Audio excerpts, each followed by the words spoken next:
तो दोस्तों स्वागत है आप सभी का मैथ वाले सर के नए वीडियो में। तो आज के वीडियो में हम सीखने वाले हैं कि प्रतिशत को कैसे भिन्न में बदलते हैं। ठीक है, इससे पहले हमने सीखा था कि प्रतिशत होता क्या है और प्रतिशत का वास्तविक जीवन में उपयोग क्या है। इन सब चीज़ों को हमने डिस्कस किया था डिटेल में। वो वीडियोस आप देख सकते हैं, ज़्यादा बड़ी वीडियो है नहीं और मैं बनाता भी इतनी बड़ी। ठीक है, तो वो सब डिस्क्रिप्शन में लिंक आपको मिल जाएगा। आज की जो हमारी टॉपिक है प्रतिशत को भिन्न में बदलना। ठीक है, मैं आपको बिल्कुल जीरो लेवल से समझाऊंगा, हिंदी में बात करेंगे बिल्कुल आराम से। तो चलिए वीडियो को स्टार्ट करते हैं।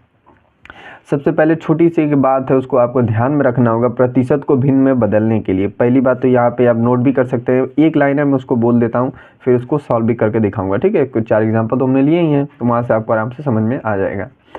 किसी प्रतिशत संख्या को भिन्न में बदलने के लिए प्रतिशत के संख्यात्मक मान को 100 से भाग देते हैं। जैसा कि ये प्रतिशत का संख्यात्मक मान है। ठीक है, यानी कि ये 4 जो संख्यात्मक मान है इसको हमें केवल 100 से भाग दे देना है और जो वैल्यू आएगी हम क्या कर देंगे, वही हमारा भिन्न में बदल चुका है। ठीक है, तो डिफिनीशन के अकॉर्डिंग सॉल्व करते हैं। तो डिफिनीशन हमसे कह रहा है कि जो आपको प्रतिशत संख्या दी है उसको 100 से भाग दे दीजिए। तो ये हमारी प्रतिशत संख्या है। अगर मुझे इसे 100 से भाग देना होता है तो इसके नीचे मैं क्या लिख देता हूँ, 100 लिख देता हूँ।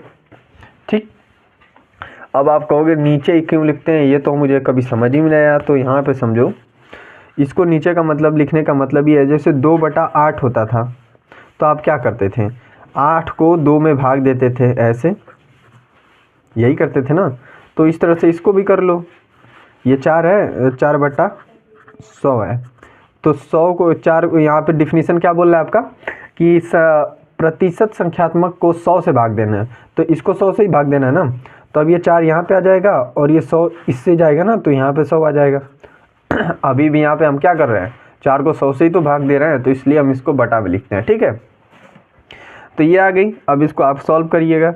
तो जब आप इसको काटोगे तो 4 से काट लेना। ठीक है, यहाँ से तो ये हो जाएगा आपका 1/25 और ये आ गया आपका फ्रैक्शन में। ठीक है, तो इस प्रकार से आप प्रतिशत को भिन्न में बदल सकते हैं। तो ये हमने पहला बदल दिया। अब सेकंड देखिए। सेकंड यहाँ पे कह रहा है कि आपको 25% को भिन्न में बदलना है। सेम वही जो प्रतिशत संख्या है उसको 100 से भाग दे दीजिए। तो ये संख्या हमने प्रतिशत वाली लिखी 25 और अपॉन में 100 से भाग दे दिया। वैल्यू हमारी कट के कितना आएगी, तो इसको हम काट लेंगे तो ये हमारी वैल्यू आएगी 1/4।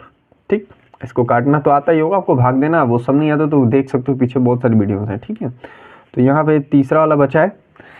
तीसरा हमसे कह रहा है कि 5% को भिन्न में बदल के दिखाओ। तो वही तरीका लगाएंगे, यहाँ पर भी 5 ऊपर लिखा, उसके नीचे 100 लिखेंगे क्योंकि 100 से भाग देना होता है हमें प्रतिशत में को भिन्न में बदलने के लिए। और नॉर्मल इसे काट लेते हैं तो ये 1/20 आ जाएगा। ठीक, ये भी बचा है, इसको भी कर लेते हैं। तो इसको करने के लिए क्या करेंगे, यहाँ पे रखेंगे 18 और ये रखा हम यहाँ पे डायरेक्ट। यहाँ पे 18 के बाद यहाँ पे क्या रखेंगे, 100 से भाग देंगे ना। हाँ, तो चलिए इसको 100 से भाग दे लेते हैं। तो 2 के पारे से काटोगे तो ये 9 आएगा और ये कटेगा तो आपका 50 आ जाएगा। ठीक, ये आ गया आपका भिन्न में। तो आई होप आपको समझ में आ गया होगा कि प्रतिशत को भिन्न में कैसे बदलते हैं। तो मिलते हैं अगले वीडियो में, तब तक के लिए पढ़ते रहिए।